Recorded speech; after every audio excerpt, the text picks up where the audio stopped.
Hello, everyone, and welcome to Speak Up Sis Talk Show. This is the place where authors, especially Christian authors, get an opportunity to share their stories through their written work in order to inspire you to open up your mouth and share yours. I am your host, Angel Charmaine, and I'm really excited about our guest tonight. She is not new to the Speak Up Sis space. I have kind of adopted her a little bit in the virtual world. Prayerfully, I'll get an opportunity to actually meet her in real life, in real time. But until then, I'm going to spend some time with her in this space. So, the first time she visited us, she was with her father, and they shared a bit of their story and how they've gotten to this place, and the first two books that they've written, one they co-authored together and another one she wrote. At the time she was 13 years old.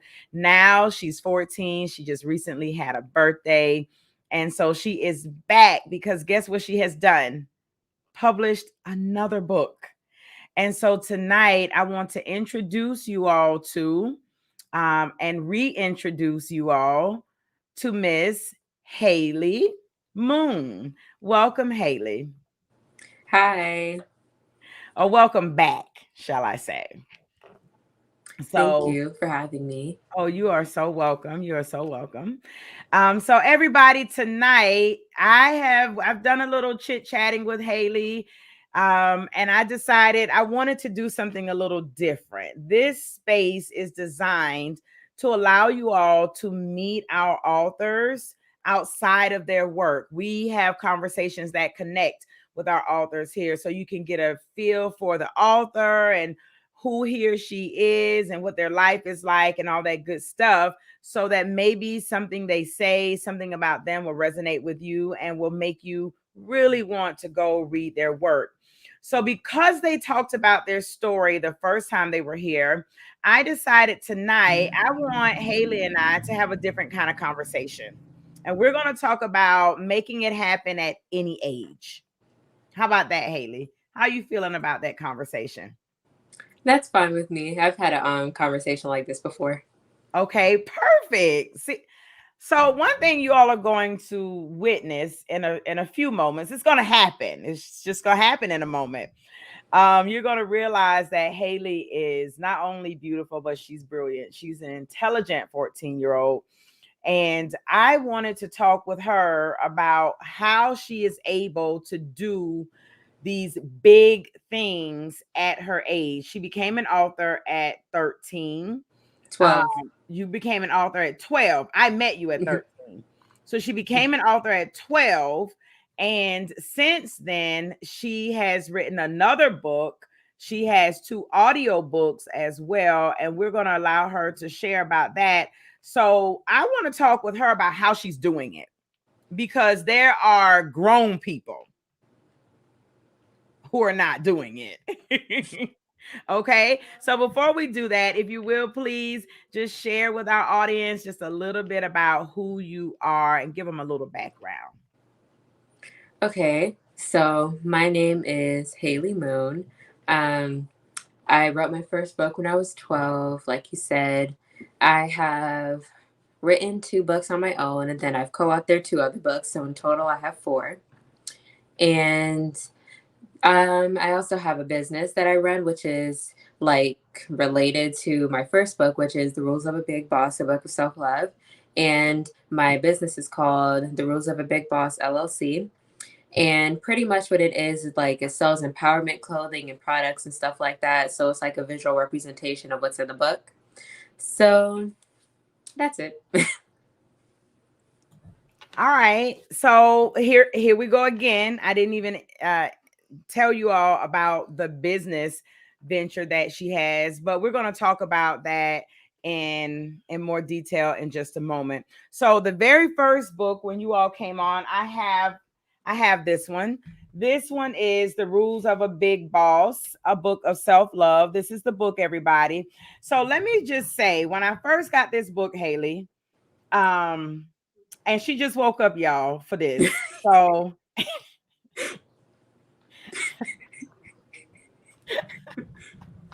let me tell you, are we related in real life? Because I blow my nose on camera and I do all kind of things, and people are just like, Angel, you're way too real for us. But so I think she's really related to me. She yawns on camera and everything. So this is the first book. And when I first got this book, Haelee, I was like, do I even want to read a book that a 13-year-old wrote? Like, I'm 44. Let me tell y'all, this book, anybody could read this book. Like, an adult could read this book. A young person can read this book. I was floored when I read this. So before we get into your new pieces, talk to me about how you were able to come up with this idea, and not just the story behind it, but what did you have to do within yourself to get it done, to get the physical book written, published, and put out there? Well, for me personally, it was never really hard because I'm just that type of person. Like, I was always a writer. I just never liked doing it. So I really only got into writing after my therapist had told me to start journaling how I felt and stuff like that, because I was known to like keep a lot of things bottled up because I didn't feel like talking about it. I was like, man, I don't really care that much. And then I would start to like have blow up on people and stuff like that. So she had told me to start writing things down because she knows I'm not going to say anything, but I do feel it. I just choose to like, push it to the side. So after I started like writing down my feelings and stuff in a journal, I was like, this would really be nothing. So I'm just I know people like struggle with their self-esteem, and I know that a lot of people feel pressured by society and stuff like that. So I was like, okay, this will be a pretty good topic to write about. I mean, I know a lot about it, about like about it. So I was like, excuse me. So I was like, okay, go ahead, type. So I just started to just type whatever I felt like writing. So some of the stuff I featured in my journal is in there, but not all of it. So pretty much I just wrote. Like when it came to ELA class, I used to always get so mad at my teachers because they would always make me rewrite my essays, and I would be like, I don't want to rewrite it. I want to watch TV. So pretty much like they got me to write pretty much everything perfectly. I got into the habit of stating the question while I was typing and stuff like that, and keeping things concise. And I had to. It was either that or I was going to take an F. So I was like, okay, fine. So do you think that was a good thing now when you think back? Okay, so now you're appreciative that they made you develop your characters and write with good parallelism. And not exactly appreciative. I'm glad, like, because if I were to have to do it now, I definitely still would be mad. But it's not as bad. Now I'm just like, okay, it was really not as big of a deal, but I was still making a big deal now. But right. So it was necessary. It was necessary for you to do it. And here's the thing, to be so young and to recognize that, you know what, this is something that I'm going to need. I don't really like it, but I'm going to do it because I want the extrinsic reward of getting the good grade. That is even something that many adults struggle with. They know they need to do it. They know they'll make more money if they do it. They know they'll get a better job or whatever, but actually getting it done. What is it do you think about that you possess that makes you continue to work towards something for the intrinsic value of it versus the extrinsic rewards? Personally for me, I guess it's just the fact that I'm one of those people who I always have to like prove something. So it really irritates me when people are like, oh, you can't do that because you're a girl. And I'm like, oh, I can't do it though. Like if I was to do it by myself, like if it was by myself, 9 times out of 10, I wouldn't shoot a basket. I would fail every single time. But let somebody tell me I can't do it. Then that's why I'm gonna keep trying. I'm gonna keep trying. One time I actually just have like a little story to like prove how irritated I get with people. So one time in gym class, we had to each take turns throwing a basket, and I kept missing. So everyone was laughing. And then one person that said that I couldn't do it because I was a girl. And I was like, oh, okay. So I took the ball from his hands and then I shot the basket perfectly. Like I got it right in there. And I was like, I wasn't even trying to do that, but it was just my mind. I was like, okay, just shoot it. Just shoot it. Something's going to happen. So I did it. And then I did it. And I was like, yes, the girls can't do it though, right? And then I bumped him in the shoulder while I was walking. So it was, so I always have moments like those. I always have to say, no, I can't do it. Watch. I'm always like the yes, I can watch person. So since I was always that type of person who always just wanted to show people different from what they always see, that's just like, it kind of came naturally. So I'd say start with like the little stuff and things like that.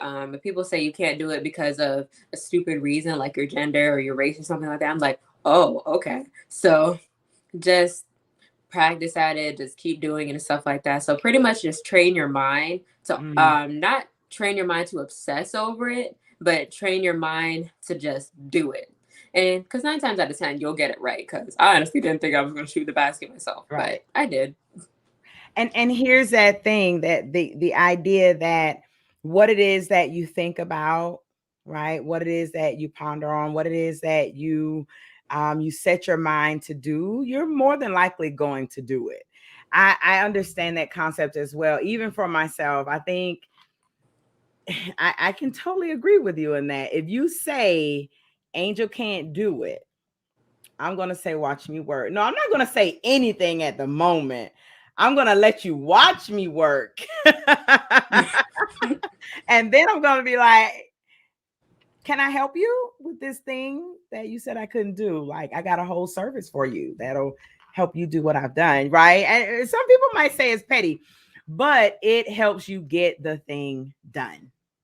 I can totally relate to that. So let's, for a second, shout out some of these people in the comments who are talking to you. We want to make sure that we acknowledge people. And of course, your daddy is in the comments. How you doing, Dietrich Moone? Thank you so much for allowing this beautiful young lady to spend a little time with us tonight. Pamela Nichols, how you doing, sis? Thank you for joining us. Miss Vanessa Rayner, thank you for joining us tonight as well. Renisha, hey, sis, it's good to see you back in the building as well. Lynette, how you doing, sis? Eric Wesley says, we are so proud of you, Haelee. Thank you for joining us tonight as well. Tanya Perry, thank you for joining us tonight. And I'm totally going to mess this name up. But Rumble Young Women Rumble. Can you pronounce the name? Do you know who this is, Haelee? I can try. I think it's Soyini Abdul Mateen. There you go. Thank you, Soyini. Prayerfully, we're pronouncing your name correctly. Thank you for joining us tonight. We appreciate you. Tanya says, yes, Haelee, get it done. Consistency pays off. So I'm glad she brought up the word consistency. Sometimes when we are, we're being go-getters and we're working to get a thing done because maybe we're trying to, someone told us we can't or something of that nature. Sometimes that doesn't always equal being consistent.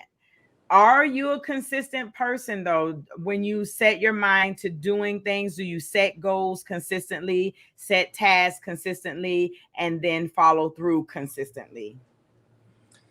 I guess it would depend on what it is. When it comes to writing, not really, because I don't write all the time.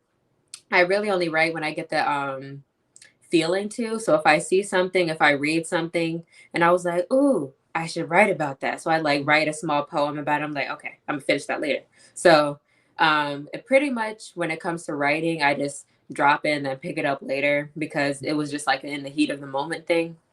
Right. When it comes to exercising, I'm always told, Haelee, you need to get more exercise since you eat so much sugar, since you eat so unhealthy and eat all this processed food, you at least have to exercise. And I'm like, no. But one thing that I found was easy is like letting go of the attachment to the outcome.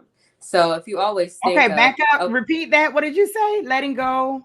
of the attachment to the outcome. Letting go of the attachment of the outcome To the outcome. to the outcome. Yeah, so pretty much what that is, it means like if you keep thinking, okay, this is what I want in the end. This is what I want. This is what I want. This is what I want. You're never gonna get it. I'm sorry, it's a harsh truth. You're not gonna get it. I definitely know that firsthand because it's like I always would see all these girls from my school because they're dancers and stuff like that. So they're always exercising and doing cardio and stuff like that. I'm like, I want to look like her. I want that. I want that. I want that. So that's the only reason why I had started exercising in the first place. But then I noticed that if I aim to look like that person, if I aim to have to look at if I aim to have a certain body type, if I aim to look like this person and that person, I'm never gonna get it because I'm still thinking about that all the time, and it's never gonna be good enough for me because I'm gonna keep wanting that certain thing. So what I found was easier is that if I just exercise, I think in my mind I'm keeping myself healthy, so I'm doing it to keep myself healthy, and then once I had kept repeating that to myself, I was like, I'm not doing it to look a certain way. I'm doing it because it keeps me healthy. And then I noticed that I started to look like all these other people. And I was like, it came to me when I wasn't even thinking about trying to do that. And it's actually the same with writing, because it's like if you try to write like a certain person, you're never going to get there. But if you just write just to write and feel whatever you want to and then edit it later, it's going to sound like that person, or it's going to sound a lot better than that person in your opinion. Right. So letting go to like the attachment of the outcome is definitely a lot easier than focusing on the outcome. Of course, you have to know what you want, but you can't have that in your mind all the time because you're never going to get it. I told y'all at the beginning, they thought I was playing, Haelee. They thought I was playing. I told y'all, a little girl, I'm just gonna call it a little girl because she is to me. I probably could be a grandmother or something like that. But listen, this young woman is so bright, and I just learned something. I don't think I've ever heard anyone say that. Michelle says, we know now. Yes, she's brilliant. I'm going to put this one back up because your dad typed it in. Letting go of the attachment to the outcome. The mindset shift that takes place when you do that, and that is ultimately what you're talking about, shifting your mindset about what it is that you're trying to attain. And I'm going to sit with that one for a while, and I'm going to process that. And I really believe that you just taught me something that will help in some breakthroughs in my own life. So I say kudos. I swear I'm coming to North Carolina, and I'm just gonna steal you, and I'm gonna keep you. It just is what it is. How you doing, Mary Roberts? Thank you for joining us tonight. Michelle Turner says golden knowledge nugget. Letting go of the attachment to the outcome. Yes. Everybody is repeating it. Letting go of the attachment to the outcome. Yes. Hello, Q. How you doing? Thank you for joining us tonight. Tonight we are with the beautiful Miss Haelee Moone. She's had a birthday, y'all. She is now the 14-year-old authoress of 4 books. She also has audio. She has The Rules of a Big Boss, an audio book form, and The Rules of a Little Boss, an audio book form as well. So talk to us about the process of the audiobooks. Is it your voice that's on the audiobooks, or did you have someone else to voice that for you, to narrate? So I don't remember the name of the website, but I thought I had listened to so pretty much you'll like take a survey type thing and say exactly what you're looking for. So like if you're looking for someone's voice to sound more like a big sister or a little sibling or something like that, you can just answer those questions and stuff, and then they'll read it for you like that. And then you just get to pick whatever voice you want to, and then you can hire them to do so. So pretty much just message them and say, hey, this is what I want you to read. Email them the manuscript and stuff like that. That's how it goes. So pretty much you just tell them what you're looking for. They find people on the website for you. Like people will see, okay, so this is what the person wants. And then I'll give them snippets of the stuff that I read, similar to what they told me that they want.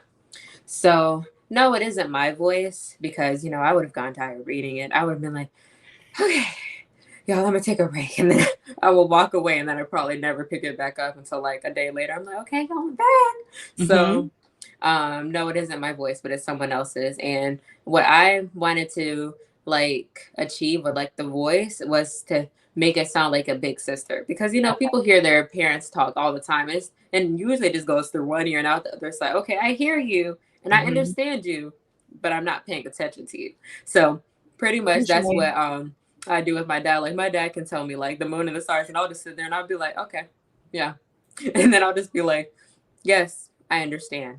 And then later on, I'll be like, yeah. So eventually it just goes through one ear and out the other. Because it's like, if I hear you talking for but so long, I'm just saying, but if I were to hear someone minus my parents say something that I really need to know, 9 times out of 10, I'm more likely to listen and pay attention to it. Of course, I listen to my dad, but it's really just not as effective until later on. But it'll be more effective if it's someone who isn't an adult and isn't my parent would tell me instead. Gotcha. I have to ask this. Because I know you shared with us before, and that's why I'm going to bring it up. It's not like it's something new and that you haven't shared.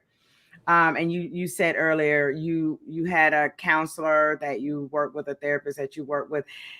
Is the work that you're doing in that space helping you to be so introspective and self-reflective? You are, when I listen to you, when I watch you, you are very self-aware. Were you like this prior to getting into that space where you were working with a counselor or your therapist? Honestly, I wish I could tell you what the shift was, but I honestly don't believe so.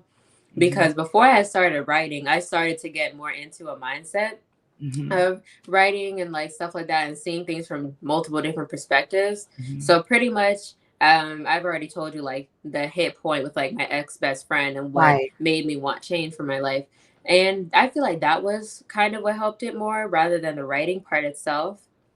So just I really don't really know, but when it came to my best friends and stuff, because like I said, I wasn't always the nicest person. I'm not even gonna lie, I'm still not the nicest person now because I am irritable. You don't say. You don't say. Yeah, because I am very irritable. I'm nice, but to an extent. So like partially. So like if it was a mix of mean and nice, I'd probably be a little bit in the middle, but also kind of over more towards the nice side. It would depend on the person and depend how I feel at the moment.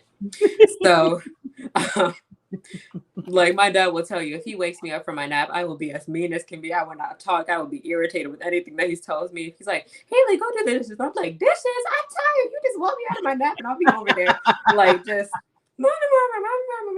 so like I said, I wasn't always like really the nicest person, but when my friends would tell me, so it's like when they finally reached enough of it, when they would finally tell me, I would be like, no, I didn't at first. And then I would actually think about it and I was like, and then they would give me a few instances and I would be like, oh yeah, I did do that. I remember that. And then they were like, see, and I would be like, oh. So eventually I started to see it. And then naturally, because I was like, okay, I don't want to be seen as this type of person again with my friends. So I was like, okay, so if I don't want to be seen this way, by then what can I do differently? What did I do and how can I do it differently?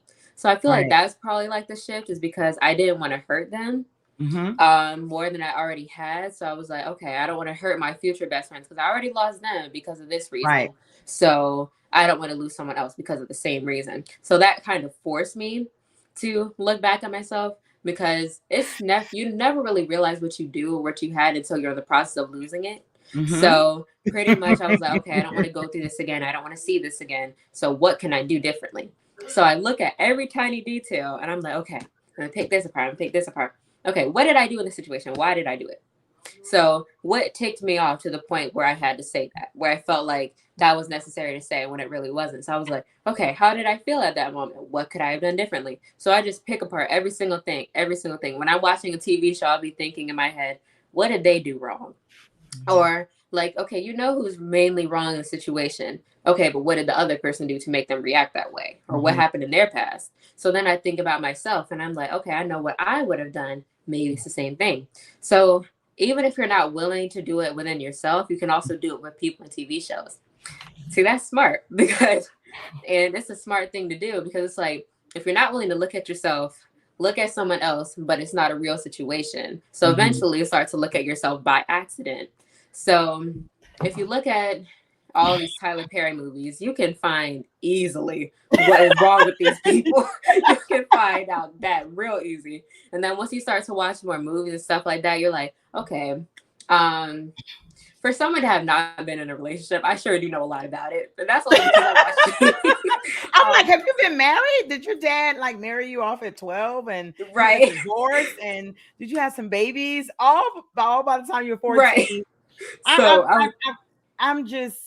I'm floored right now. And as you can see, the adults, these are all people who are probably my age or older. Yeah, so we're all listening to you and learning from you because you're saying these things, Haelee, as if they are common sense types of things, but I'm sure you know that common sense is not common for most people. But the fact that you are so self-aware, the fact that you're able to self-correct, the fact that you're able to realize that I can look at other people's lives and I can associate what they're doing with maybe what I do. And then here again, self-correct all before you're 14 years old. I just want you to know that you're special in a really good way. Thank you. And listen, in a really great, fabulous way. And you have learned to do these things without having been divorced. And okay, and you haven't been through 50 different boyfriends and all of these different things to learn these life lessons. I'm floored right now. She says, yes, Tanya, lessons learned, the depth of wisdom. It is amazing. She is informing my common sense. Oh, here go your daddy. No boyfriends ever. So, oh gosh, there's so much, and we're almost out of our time. But before I let you go tonight, because I know you woke up just to come talk to me, and I appreciate you for that. Thank you so much. I love spending this time with you. I could be on here for a few hours, but I won't do that. Before I let you go, would you like to share the new book? Do you have it next to you? There we go. Yep. So the rules of a little boss is like, I don't want to say dumbed down version, but it's like more comprehensible for a younger audience. Okay. So it's like in fewer words, but the same lessons. So it won't have as many like real life examples. It won't really have any, but you know, for younger children, when it comes to a bunch of words, they're not going to listen to anything. They're just going to be like, okay, word, I see that. Nice. And then they'll just like push it to the side. But if they see pictures, 9 times out of 10, they'll more so read the pictures and then they'll make the connection in their head. And so pretty much what the words say is true, but what the pictures do is like, it's more true for them. Okay. So, like, for example, so if you don't have pictures and stuff like that, what they're reading is not going to help them.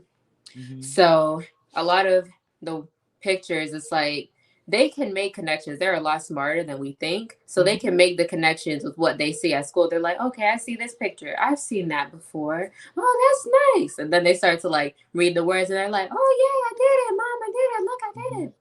So yeah, I made sure that the pictures were like pretty obvious so that it would be easy for them to understand rather than having a whole bunch of words. Because I know even for me, if I read a whole bunch of words, it's just going to go through one ear and out the other. But Right. It go through one ear out the other with me too. I get it. So this is what I want to do. Um, I want those books that you just held up. Are those yours? Are they your personal copies, or do you sell those? The two that you just held up. these are the same books that are available online, but these are just my dad's because mine were in my room. And I have a bookshelf that's too huge and I didn't feel like finding them. Okay. Do you have any copies at home that you can sell? Yes, I do. All right. So this is what I want to do tonight. Since I have the first one, I got my copy of this. I would like my own personal copy of that one. So I want that. And then since you held up two books, I mean, I think that was like supposed to be a message to me or something. I don't know. So I would like to purchase two books. And y'all can invoice me or just tell me afterwards. We'll talk about how you want me to pay for them.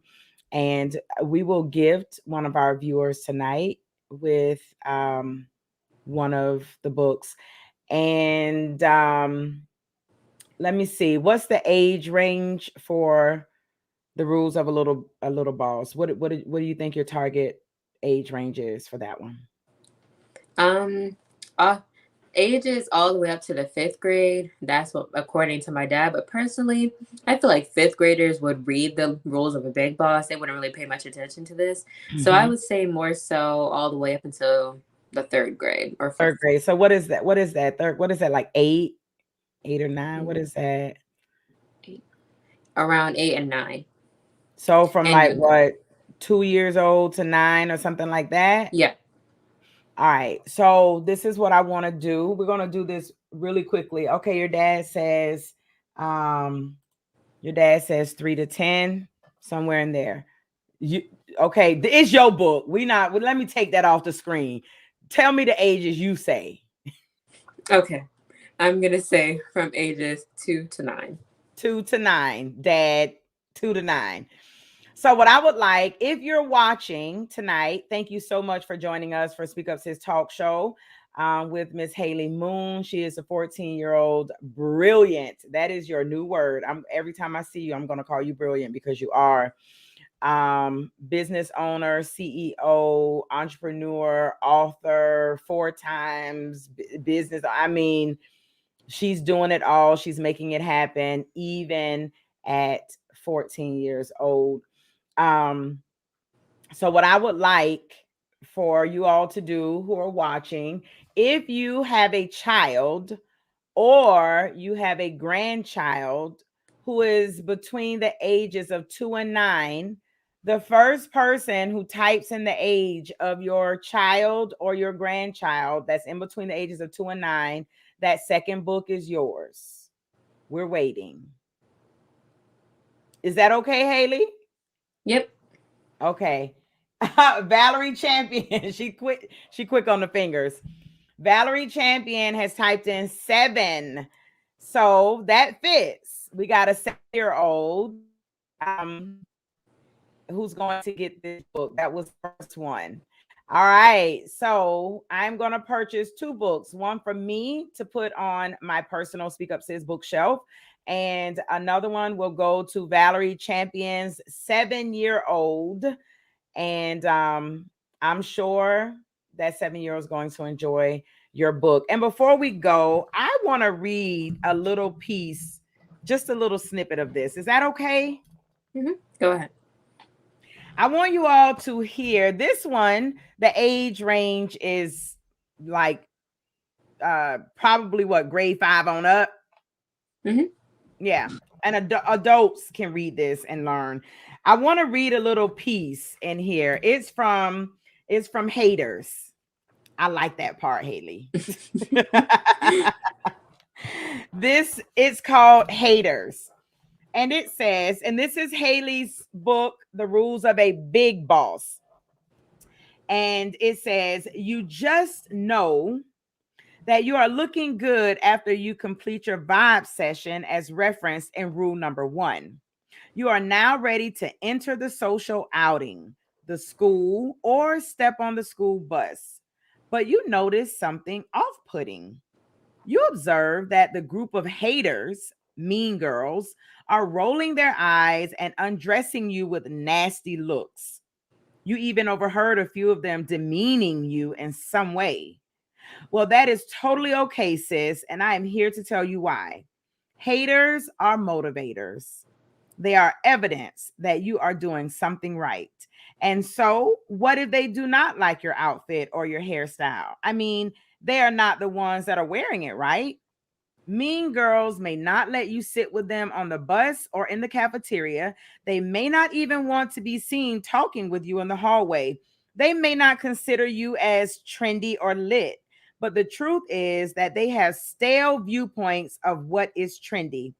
While I hate people like that, I do not let them bother me. I simply laugh, flip my hair, and walk away. My attitude in doing so is simply, honey, you wish that you could be as poppin' as me.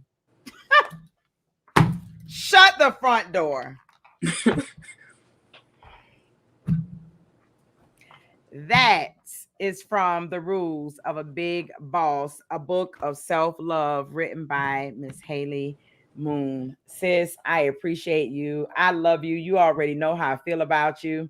And I thank you so much for being a part of the Speak Up Sis platform, coming on here, sharing words of wisdom with even a 44-year-old woman. I learned so much just from being in your presence tonight. I pray that you will continue to do what it is that God has called you to do and continue walking in your greatness because you are phenomenal.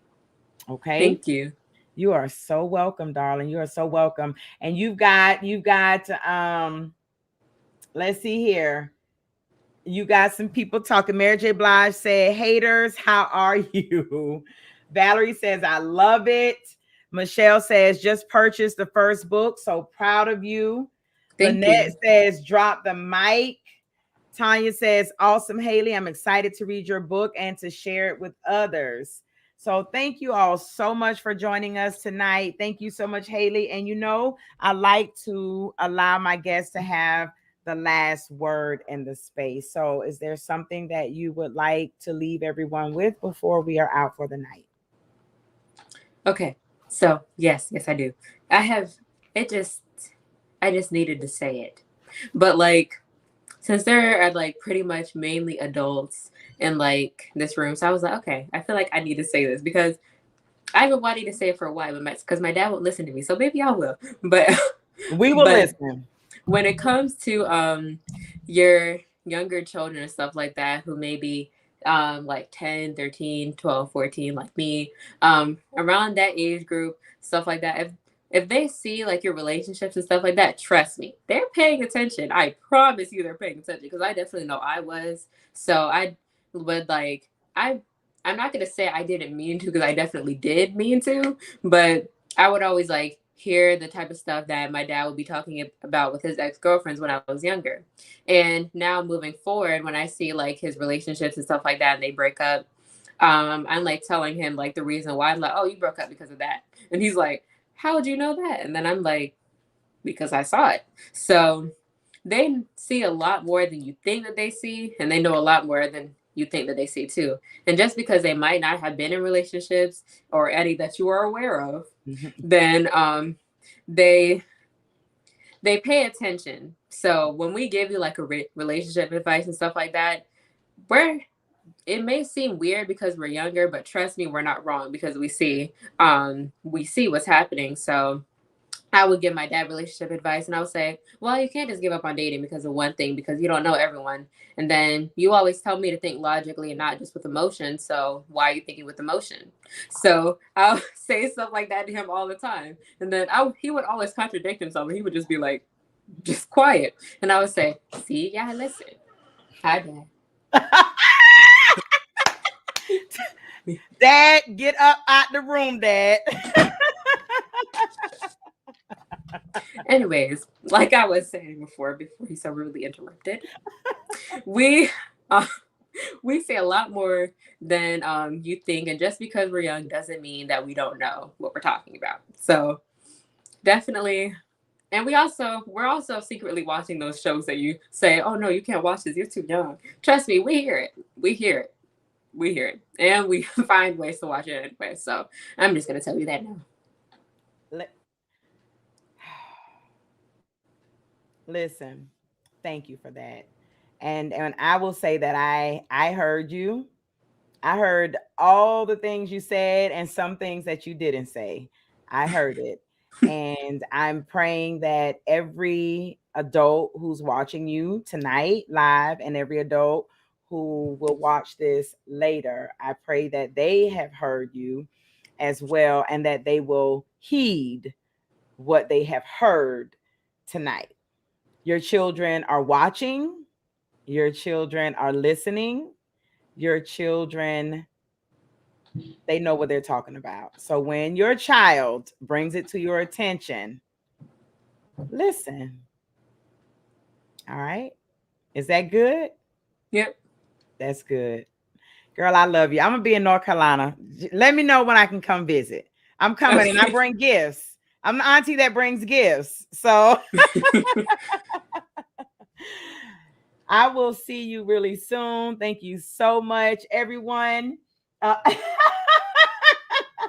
Lynette says she needs my mouse. There's my mouse. Lynette says that she needs you as a coach. That is what's up. And here's your dad. He said, no, I know your passwords because you use the same password every time. I would not know it if you changed your password. Like, he has 3 different passwords I have memorized. So it's like, you told me this when I was younger, and it's the same thing for everything every time. All I have to do is just put in one of the 3, and then it's always that. So no, I know it because you told me, and you don't change it. That's an old person thing. We can only remember 2 or 3 passwords. We're not going to change them. I don't listen. That is definitely an older person thing. So listen, y'all, I love y'all with the love of Jesus. Thank you so much for joining us tonight. Haelee, mwah, I love you, little sis. Keep doing what you're doing. Keep growing. Keep making things happen. You are amazing. You are brilliant. You are phenomenal. And I am going to support you until I ain't here and can't support no more. All right. So, like I always tell you, if you need anything, all you have to do is reach out and I got your back, little sis. With that, everyone, you all please make sure that you visit Speak Up Sis bookshelf. The both of the books are on the bookshelf. You can go there and get The Rules of a Big Boss. You can also go to the bookshelf and get The Rules of a Little Boss as well. And for those of you who may be brand new in the space, you want to show it to them. Those of you who may be brand new in the space, if you go to the bookshelf and get the books, I do not get any of the proceeds from that. It's just a way for you to access the book easier than if you were to try and find it on Amazon. So if you go to speakupsis.com/bookshelf, click on her book, it'll take you directly to where she wants you to purchase the book. That's The Rules of a Little The Rules of a Little Boss. This is The Rules of a Big Boss. Go grab you a copy of both and support this brilliant little sister. All right, y'all have a good evening. And until next week on Wednesday, y'all remember to open up your mouths and speak up.